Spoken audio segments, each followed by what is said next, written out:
Hi guys, this is Abhishek from Webby, and today we have a very special guest, Mr. Shivam Batra, Hello. 90 years of age, having past 12, 1 year already in business, over promise, over deliver. Yes. Just tell to us about yourself first, and then your background and anything you want to start with. Okay. So, hi guys, I'm Shivam Batra, and my brand is Steeringware.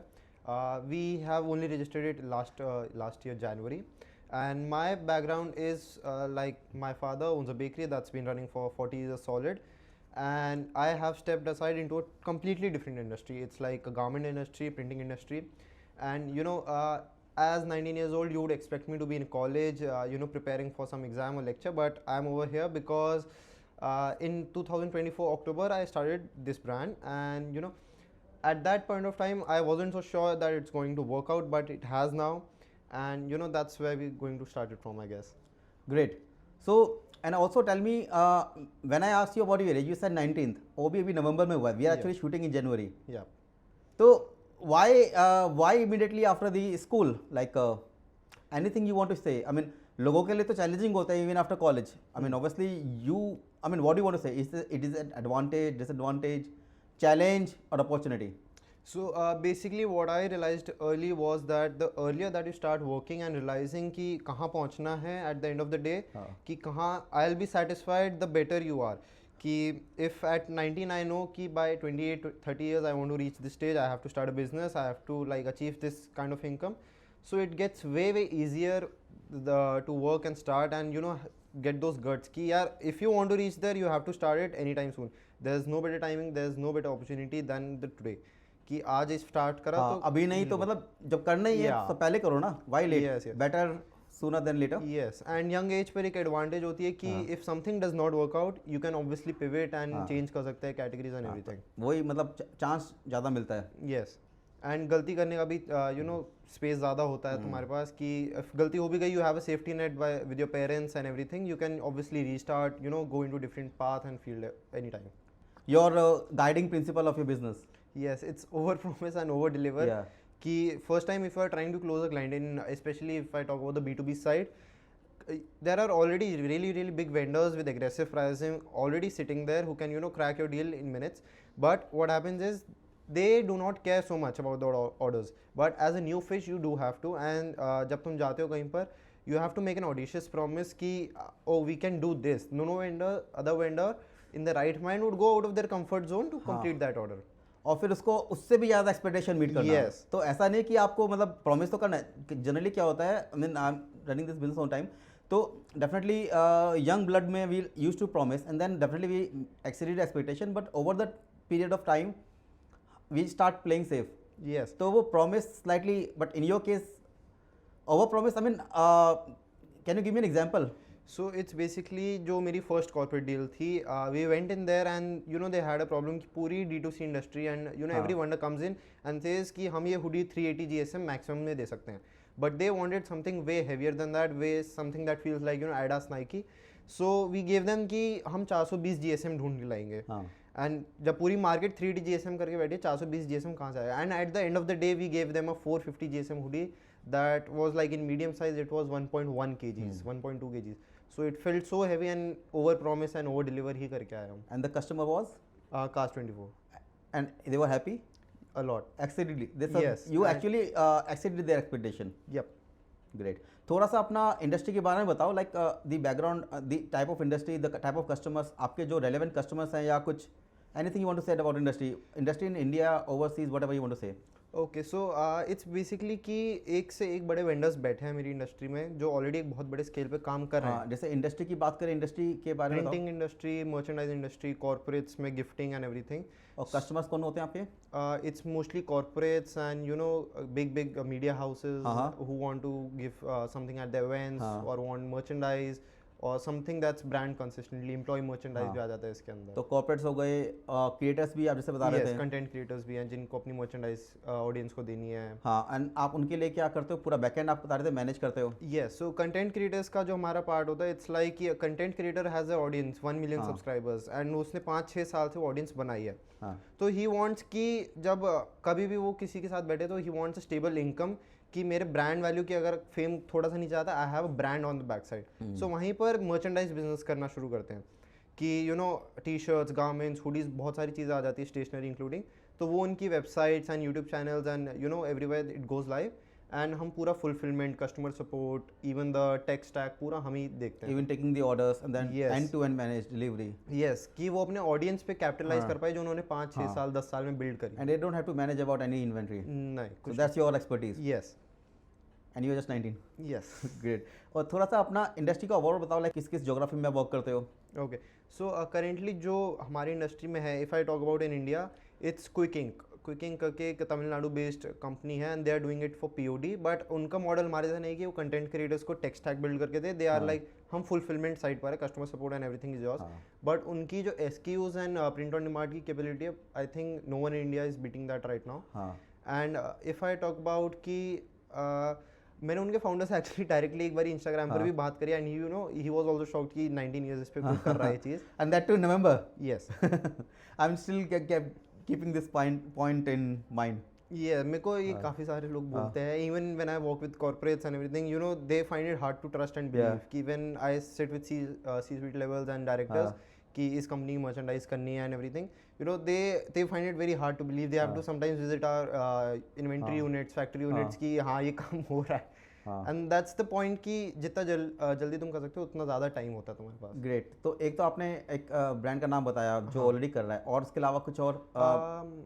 इसके अलावा I think प्रिंटिफाई है, print plus है, and ये थोड़े से उस तरफ में चले जाते हैं कि इनका टेक स्टैक बहुत अच्छा नहीं लगा है मुझे। क्विकिंग का पर्सनली बहुत अच्छा टेक स्टैक है, इंटीग्रेशंस बहुत इजी हैं एंड कस्टमर सपोर्ट भी अच्छा और उसके अलावा बाकी डिफरेंट ज्योग्राफीज की बात करो, this are like Indian. Yes बाकी अगर ओवरऑल ग्लोबल सिनेरियो की बात करें, आप कौन कौन सी ज्योग्राफी में वर्क करते हैं? इंडिया में करते हैं तो, यूएई में करते हैं, ऑस्ट्रेलिया में करते हैं करेंटली। और ठीक है, और बाकी प्लेयर्स ऑब्वियसली इंटरनेशनल की बात करें, who are the major players internationally? एक तो फोर्थ वॉल है, fourth wall is for content creators, पूरा tech stack and everything build करके देना मर्चेंडाइज के लिए।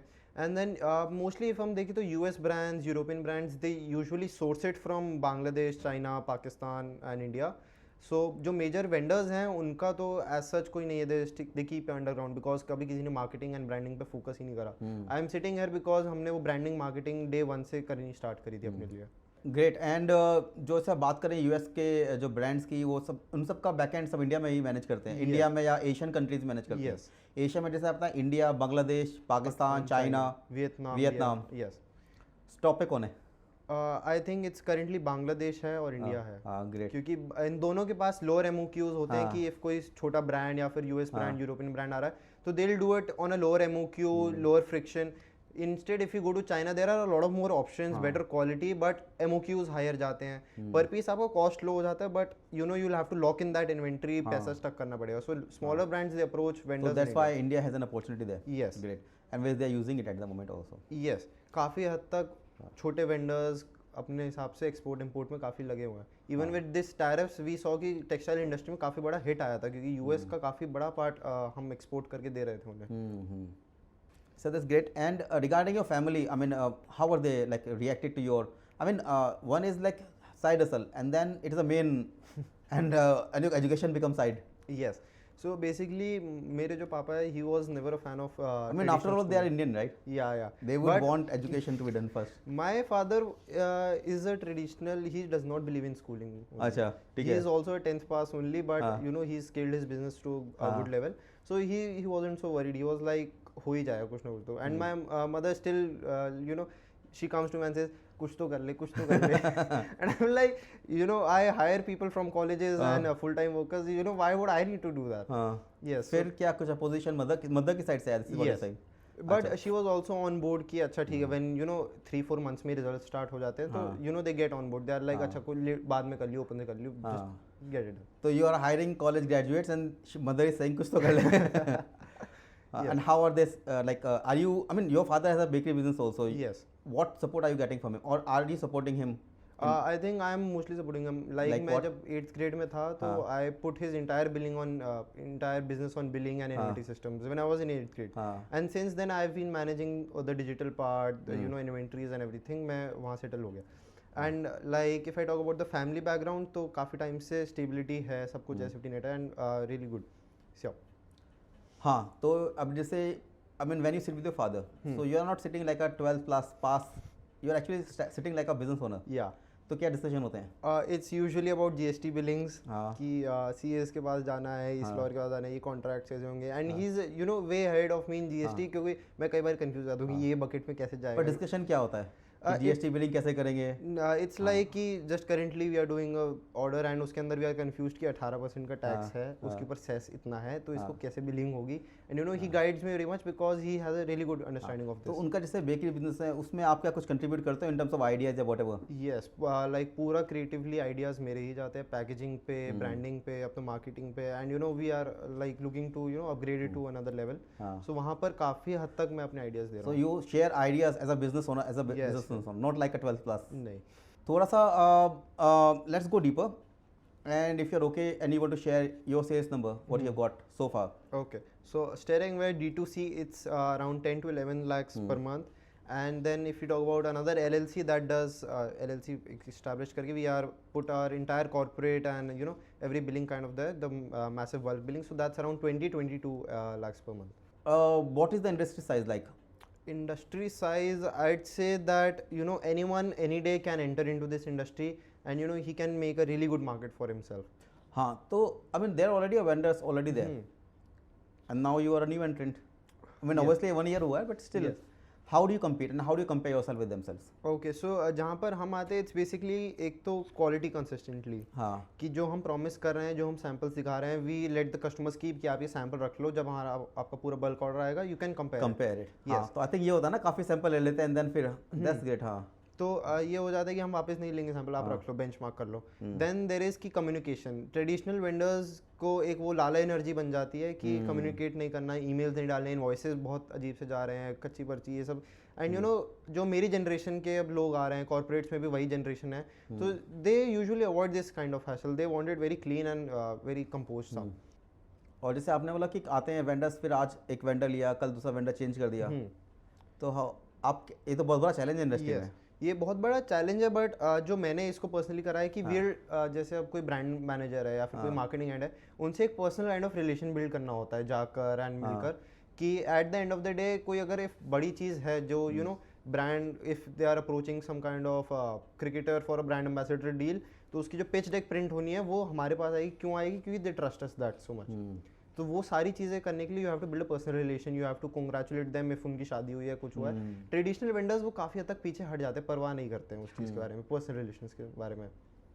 पर पर्सनल रिलेशनशिप क्या, like until you deliver also, right? Yes, पूरा मतलब उसके बाद भी फीडबैक लेना, you know you have to joke with them, you have to like ask and you have to sit with them, जाकर ऑफिस में बैठो 2-2 घंटे बात करो उनके साथ, उनके बारे में जानो, अपने बारे में जानो. तो so you know you build a personal connection with them and you know they become a part of your company, they market your company for you. हाँ, great. थोड़ा सा अपने tech stack के बारे में बताओ, because I was learning with you and it's a good learning for me. How did you, I mean you mentioned that you keep your fixed cost very minimal. Yes. थोड़ा बताओ उस बारे में. So basically until we had a really big staff team, we had a 3K Shopify plan. 3,000 Yes. plus. हाँ. And सारी billing and एक 800 rupees a month का GST software था, बस that's it. And For how many months? Around if we established our work in January until May, हमने यही चीज़ रखा था. सिर्फ 3-4,000 का fix cost. Yes, Google Suite and everything included 4-5. तो एट द मोमेंट क्या टेक स्टैक आपका? Currently we are using Shopify, Notion, Google Suite बहुत अच्छा खर्चा बन चुका है अब तो. एंड ये काफ़ी सारे chat GPT subscriptions, Canva subscriptions, बहुत सारी चीज़ आ गई. शॉपिफाई में भी have gone to like a lakh plus plan. So सारी काफ़ी चीज़ें आ गई हैं.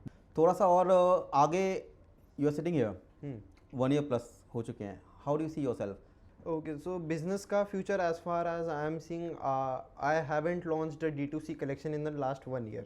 So currently in the next 1 year I am planning like 2-3 collections तो जानी चाहिए. In the next 1 year. 1 year, हाँ. 2-3 collections वहाँ पे डालनी है. And you know business को you will have to get more corporate contracts and everything. Basically यही merchandise के अंदर ही कि ऐसा कि the client you know relies so much on us that you know he cannot switch a vendor. सो वहाँ तक पहुँचने के लिए that is the biggest challenge कि वेंडर स्विच हो जाता है. तो वहाँ पर एक ऐसे पॉइंट पर पहुँच जाओ कि जहाँ पर क्लाइंट आपका वेंडर स्विच ना कर पाए. सारे क्रिएटिव्स आपके पास हो, सारी SKUs आपके पास हो, सारी डिटेल्स आपके पास हो.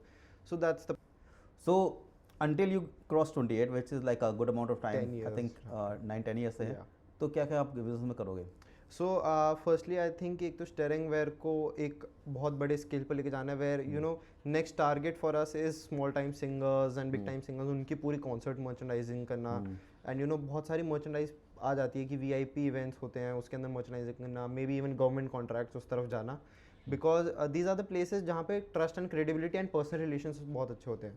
एंड एक बारी if you tap one kind of big singer, the word gets around, you have credibility and you have trust, so आप बहुत easily expand कर सकते हो। so that's the next steps for steering wear।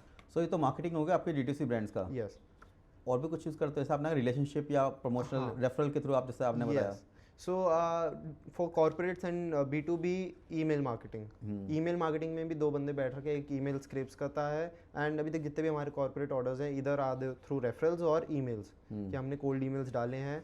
And sometimes you know when we get the first apply, usually लोगों का first apply भी आ जाता है कोल्ड ईमेल्स पर, बट उसके बाद वो कॉन्वर्सेशन कनेक्ट नहीं हो पाती। क्यों? क्योंकि ईमेल ड्राई अप हो जाता है बहुत जल्दी। So what we have started do कि इधर मैं या कोई एक सीनियर एम्प्लॉय हमारा जो भी टीम का है, they record a 30-second video, they introduce themselves the business and they attach that video to the email, and वो ईमेल जाता है, तो we have 100% reply back on our cold emails then. Over the years, I mean, it has been 1 year, but you have been working with your father since 8th standard, automating their inventory and whatever processes you created. थोड़ा सा कुछ advice या और budding entrepreneurs या और ज़्यादा senior entrepreneurs को जो भी देख रहे हैं show, anything you want to say? systems SOPs, even like जब हम हायर करते हैं, we ask them कि this is your work, create an SOP for it, standard operating procedure। तो क्या होता है कि at a lower scale SOPs नहीं भी है तो काम चल जाता है, you know, but at a bigger scale either you will have to over hire for that non SOP की compensate करना है कि structure नहीं है तो ज़्यादा लोग चाहिए होंगे। बट इफ़ तुम SOPs डे वन से करोगे तो you know there is a structure and you do not have to put yourself at micro management every day. There are things happening behind you and you do not have to supervise anything, so that's my first advice कि जितना तुम step aside कर पाओगे supervise and micro management से उतना better होगा, you can you know focus elsewhere। थोड़ा team structure के बारे में बताओ अपने। Okay, so currently we have 5 to 6 people that are on full time कि सुबह 10 बजे आते हैं, शाम को 4-5 बजे जाते हैं, and then there are almost 6-7 interns अच्छा हाँ, who manage customer support and order pickups, coordinations, presentations, flow charts and everything, and there are 3-4 blue collar workers जो थोड़ा सा पैकेजिंग एंड इंडस्ट्री में देख रहे हैं। यूजुअली हम अगर किसी वेंडर से माल उठा रहे हैं तो हम ट्राई करते हैं कि वही हमें पैक करके भेजते हैं, हमें अपने एंड पर ना ही पैक करना पड़े, so another fixed cost remove हो जाता है। क्योंकि इतनी बड़ी स्केल पर अगर मैनेज करना है तो कम से कम 20-30 वर्कर्स चाहिए होंगे, बट इफ पीछे से पैक होकर तुम्हारे टैग्स लग कर आ रहे हैं सो 3-4-5-6 में भी हो जाता है। और भी कुछ आप अपने वेंडर वेरिफिकेशन या कुछ चीज़? हाँ, तो हम सोर्सिंग बिल्स लेते हैं कि आपका रॉ वेंडर मटेरियल के सोर्सिंग बिल्स भी लेते हो? हाँ, क्योंकि बेसिकली कॉर्पोरेट्स जो बहुत ज़्यादा हाई कंप्लायंस होते हैं उन्हें भी हमें सोर्सिंग बिल्स देने होते हैं, they also require it. Commercials बहुत ज़्यादा स्ट्रिक्ट होती हैं इस चीज़ के अंदर, even like at some point तुम्हें शिपमेंट के पैसे नहीं मिलते जो ट्रांसपोर्टेशन के हैं, and you know they negotiate on each and every rupee. So वहाँ पर कमर्शियल्स जब ऐसे हो जाते हैं तो आपको अपनी पूरी कंप्लायंस पीछे से अच्छे से करनी पड़ती है। करेक्ट। और उसके अलावा इंडस्ट्री का कुछ चैलेंज? इंडस्ट्री का चैलेंज ये है कि यू नो जो तुम्हारे क्लाइंट्स हैं एंड लोग हैं वो कई बारी they do not know about the quality और द बेंचमार्क्स, कि अगर हम ये GSM ये फैब्रिक कर रहे हैं तो अच्छा ठीक है, दूसरा वेंडर आया he will give a lower price, but उन तुम्हें नहीं पता चलेगा कि वो क्वालिटी 20 GSM लोअर हो गई है या फिर वो फैब्रिक का कॉम्पोजिशन अलग हो गया। So that's a very really big challenge with clients कि उन्हें समझाना पड़ता है कि कुछ ना कुछ क्वालिटी में इधर उधर होगा, वरना मार्केट का तो उनको नहीं पता होता उन्हें इंडस्ट्री नॉलेज नहीं है।